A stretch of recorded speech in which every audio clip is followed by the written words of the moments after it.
नमस्कार, मेरे YouTube channel teacher educator series में आपका हार्दिक स्वागत। आज एक महत्वपूर्ण टॉपिक है गुणवत्तापूर्ण शिक्षा में शैक्षिक आंकड़ों का महत्व।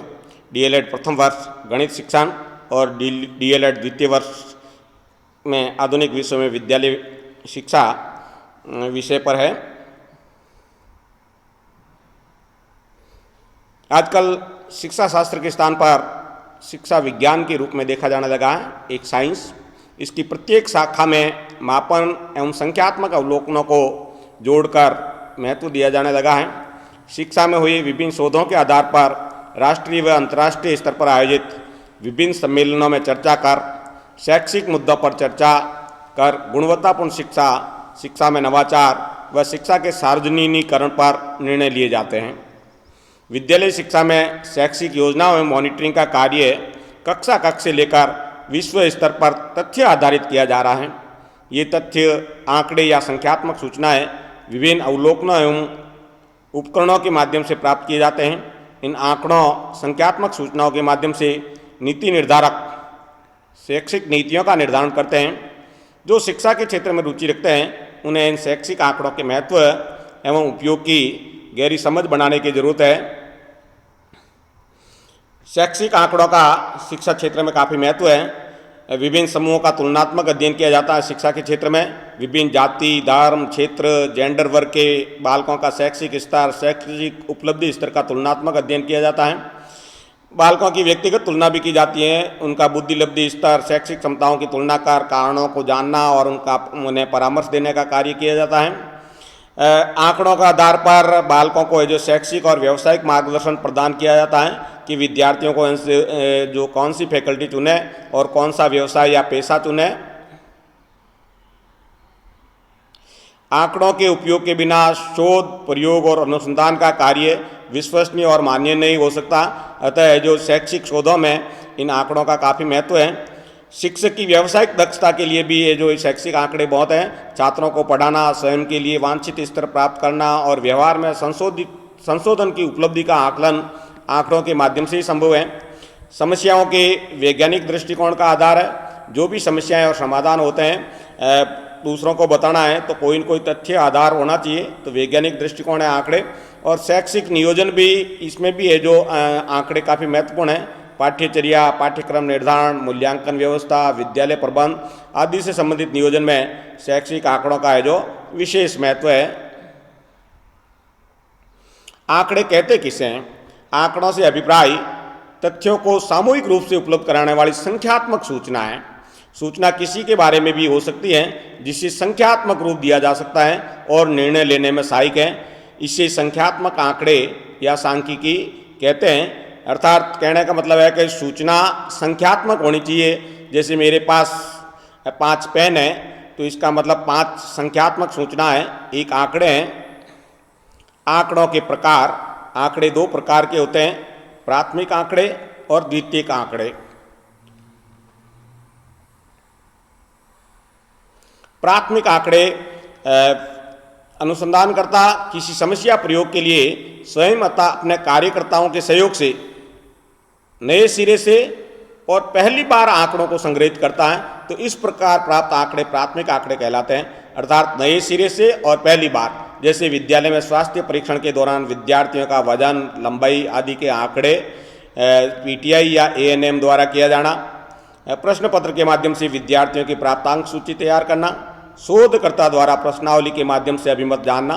तो ये सब प्राथमिक आंकड़े होंगे। द्वितीयक आंकड़े जब दूसरों द्वारा एकत्रित आंकड़े अथवा किसी मानक संस्थान द्वारा प्रकाशित आंकड़े शोधकर्ता अपने अनुसंधान हेतु प्रयोग में लेता है। तो इस प्रकार के आंकड़े शोधकर्ता के लिए जो द्वितीयक आंकड़े कहे जाते हैं। जैसे माध्यमिक शिक्षा बोर्ड या विश्वविद्यालय का जो परीक्षा परिणाम है, राज्य या केंद्र सरकार द्वारा प्रकाशित आंकड़े हैं, या एनसीईआरटी द्वारा विभिन्न जो राष्ट्रीय स्तर पर सर्वे किया जाते हैं, नेशनल अचीवमेंट सर्वे, तो उनसे जो प्राप्त आंकड़े हैं वो आंकड़े हैं जो द्वितीयक आंकड़े कहलाते हैं। आंकड़ों का संकलन, आंकड़े जो कैसे किस प्रकार से संकलन करें। तो प्राथमिक आंकड़ों का संकलन तो स्वाभाविक है। एक तो व्यक्तिगत रूप से किया जाता है, लोगों से जो अनुसूचियां या प्रश्नावली भरवा कर किया जाता है। विशेषज्ञों द्वारा भी है जो इन आंकड़ों का संकलन किया जाता। द्वितीयक आंकड़े हैं जो विभिन्न संस्थाएं, राज्य सरकारें हैं जो प्रकाशित करती हैं, और कुछ ऐसे भी हैं जो प्रकाशित नहीं किए जाते हैं, वो अप्रकाशित स्रोत में माने जाते हैं। उनसे जो आंकड़े लेने पड़ते हैं शोध के पर्पज से। आंकड़ों का सारणीयन, आंकड़े बिखरे हुए हैं, उनका उपयोग करना बहुत मुश्किल है, तो सबसे पहले उन आंकड़ों का है जो सारणीयन या जो टेबुलेशन करना जरूरी है, उनका क्लासिफिकेशन, वर्गीकरण और सारणीयन। तो अव्यवस्थित आंकड़ों से सूचना प्राप्त करना है जो बहुत मुश्किल है, क्योंकि प्राथमिक आंकड़ों का उपयोग उस रूप में संभव नहीं हो पाता जिस रूप में उन्हें है जो एकत्रित किया जाता है। सही व शीघ्र परिणाम हेतु सूचनाओं को व्यवस्थित करना अर्थात सारणीयन जरूरी है। आंकड़ों के सारणीयन हेतु जो निम्न बातों पर ध्यान दें। सबसे पहले तो प्रेक्षणों की संख्या, यानी कुल विद्यार्थी, व्यक्ति या संस्थाएं, घर आदि, तो कितने लोगों की से आंकड़े हैं जो लिए जाने हैं, वो है जो n कहलाएगा। या आवृत्ति बारंबारता, दिए गए आंकड़ों में कोई प्रेक्षण जितनी बार आता है वह उसकी बारंबारता या फ्रीक्वेंसी कहलाती है। मिलान चिन्ह या गणना चिन्ह या टैली मार्क्स, प्रेक्षण के मान की बारंबारता ज्ञात करने के लिए मिलान चिन्ह या गणना चिन्ह का प्रयोग किया जाता। कई बार होते हैं कि आंकड़े बहुत ज़्यादा होते हैं, तो उनको है जो व्यवस्थित करने के लिए जो इस प्रकार की प्रक्रिया अपनाई जाती है। प्रत्येक प्रेक्षण के लिए एक खड़ी रेखा खींची जाती है और 4 खड़ी रेखाओं के पश्चात उस प्रेक्षण के मान की है जो 5वीं आवृत्ति के लिए इन चारों खड़ी रेखाओं को काटती हुई एक तिरछी रेखा खींची जाती है। जैसे मान लीजिए किसी के जो 33 नंबर आए हैं, तो 33 नंबर वाला जब पहला कैंडिडेट आएगा तो उसके लिए एक लाइन खींची जाएगी, दूसरा कैंडिडेट आएगा तो फिर दूसरी लाइन, तीसरा आएगा तो तीसरी लाइन, चौथा आएगा तो चौथी लाइन, और 5वां आते हैं तो फिर है जो इस प्रकार क्रॉस लाइन खींची जाएगी। तो ये टैली मार्क्स या जो मिलान चिन्ह कहलाता है। मिलान चिन्ह से सारणी बनाना, ये खंडित आवर्ती बंटन 2 तरह से होती हैं, एक तो डिस्क्रीट सीरीज और कंटिन्यू सीरीज। तो ये खंडित आवर्ती बंटन में जैसे कक्षा 1 के 20 विद्यार्थियों ने गणित विषय में जो निम्नलिखित अंक प्राप्त किए हैं, तो इनका है जो सारणी बनानी है। तो प्रेक्षण प्राप्तांक देखिए आप 1, 2, 3, 4 के बीच में मिलान चिन्ह अपन लागू बनाए। जैसे 1, तो ये 1 वाले कॉलम में लाइन खींच दें, फिर 3 वाले लाइन में लाइन खींच दें, फिर 1, फिर 2, फिर 2, फिर 4, फिर 3, फिर 1, फिर 1, फिर 3, फिर 4, फिर 3, फिर 2, फिर 3 में 4 हो गए, तो 5वीं लाइन ये इस तरह से क्रॉस कटेगी। फिर 2, फिर 4, फिर 2 में 4 हो गई, तो 5वीं लाइन इस प्रकार से होगी। फिर 1 में 4 हो गई, तो ये 5वीं लाइन इस प्रकार से होगी। फिर 2, फिर 1। तो आप देखिए मिलान चिन्ह के तो 1 नंबर वाले जो कुल बालक 5 और 1 6 हो जाएंगे, और 2 में भी 5 और 1 6 हो जाएंगे, तीसरे में है जो 5 होंगे, और चौथे में है जो 3 होंगे। तो टोटल योग है 6, 6, 12, 5, 17, 3, 20। इस प्रकार से है जो ये मिलान चिन्ह से है जो सारणी बनाई जाएगी खंडित आवर्ती बंटन में। अब अगर देखिए आप जो अखंडित सीरीज है, बारंबारता, आवंटन, सारणी बनाना, बंटन, उसमें है जो थोड़ा सा 2-3 बातों का ध्यान रखना पड़ेगा। एक तो प्रसार क्षेत्र या परिसर या रेंज कैसे ज्ञात करेंगे। तो सबसे बड़ा आंकड़ा माइनस सबसे छोटा आंकड़ा बराबर आंकड़ों का प्रसार। जैसे अभी पीछे वाले में जो है 1 सबसे छोटा और 4 सबसे बड़ा है, तो 1 से 4 के बीच में 4 - 1 बराबर 3 होगा। वर्ग अंतराल फिक्स करें, तो ये और ज़्यादा नंबरों पे हो तो वर्ग अंतराल कितने का हो सकता है। अमूमन होता है 5 या 10 का लिया जाता है। और वर्गांतरों की संख्या जिस हिसाब से जो प्रसार होता उस हिसाब से जो वर्गांतरों की संख्या निर्धारित की जाती है। एक उदाहरण लेते हैं। एक कक्षा के 30 विद्यार्थियों के गणित विषय के प्राप्तांक है जो निम्नानुसार हैं। 5 का वर्ग अंतराल लेकर इन्हें सारणी में व्यक्त करना है।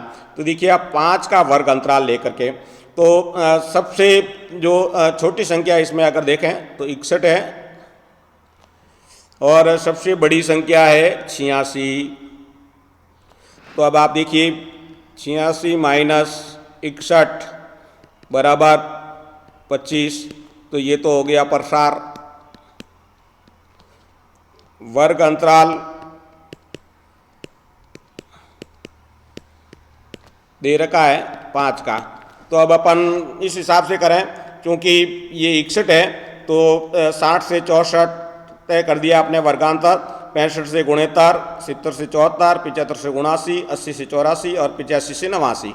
इसको अपन है जो टैली चिन्ह के द्वारा है जो ये आवर्ती बंटन ये जो फ्रीक्वेंसी निकाल लें।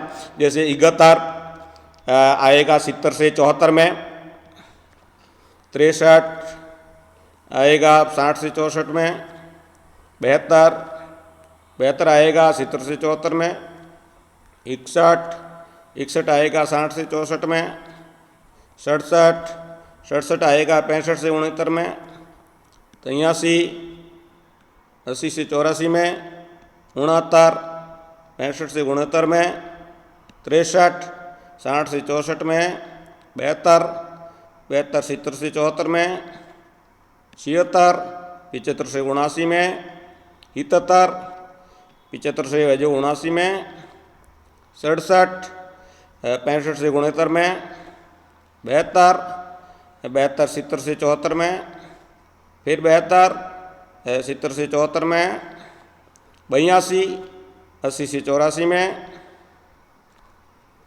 77 75 से 79 में, 65 65 से 69 में, 86 85 से 86 में, 73 70 से 74 में, 67 65 से 69 में। तो इस तरह से क्रॉस करेंगे। 82 80 से 84 में,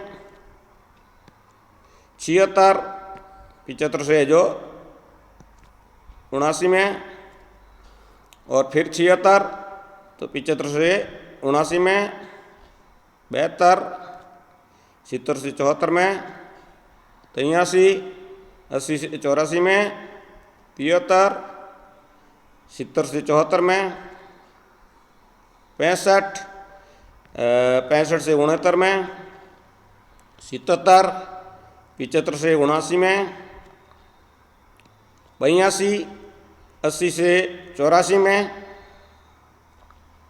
और 69 है जो 65 से 69 में।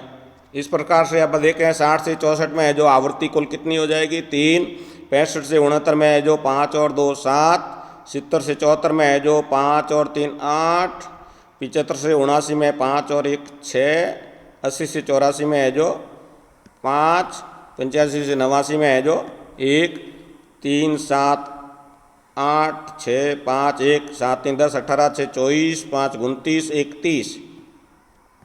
तो ये 30 बालक हो गए। इनके जो आगे की सांख्यिकी प्रक्रियाओं के लिए जरूरी है कि इनका जो मध्य बिंदु निकालना है। मध्य बिंदु सबसे बड़ी संख्या और बड़ी संख्या वर्गांतर की है और छोटी संख्या 60 प्लस 64 भाजक 2 बराबर 62। इसी तरह 65 प्लस 69/2 बराबर 67। इसी तरह 70 प्लस 74/2 बराबर 72। फिर 75 प्लस 79/2 बराबर 77। फिर 80 प्लस 84/2 बराबर 82। फिर 85 प्लस 89/2 बराबर 87। तो ये मध्य बिंदु हो जाएगा। आगे की माध्य की गणनाओं के लिए तो इस प्रकार से जो आज का पाठ है, अगले भाग में हम सांख्यिकी जो माध्य निकालना बताएंगे अलग अलग तरीक़ों से।